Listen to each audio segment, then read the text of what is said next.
lalpa min shuai na lam tlua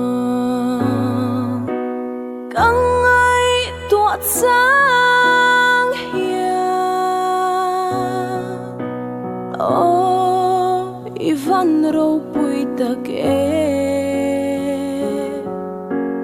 kan ne na thil ro pui iti sia tharau roi kil ho tura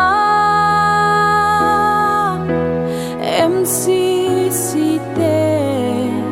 min ko tamai hi kan phu lo lalpa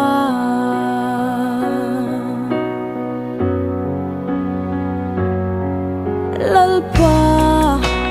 min shuai na lam tua kang ai tua sang hia o ivan ro pui tak kan ne na thil ro pui iti sia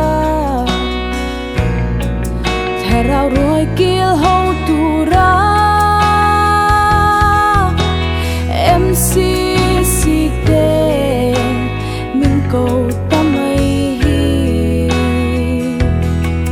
kan khu lo lalpa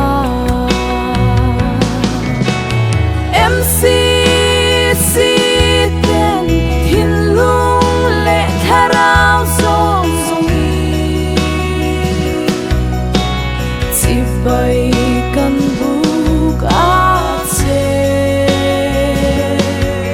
nang kan lalpa pathian chon moi ka kim ni zia kan puang zel don su su min ko san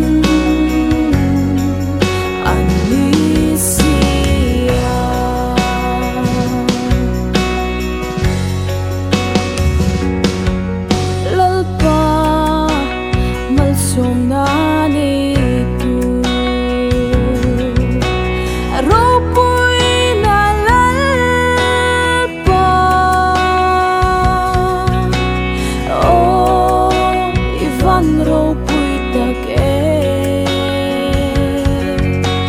Krista mangai na chuan min tir sia ram thim ram ro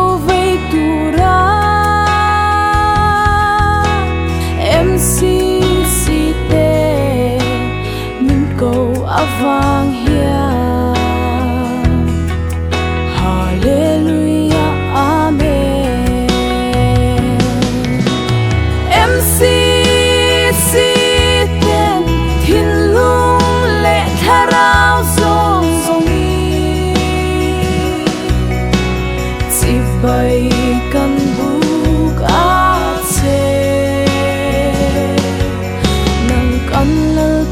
pathian chon moi ka kim ni zia kan po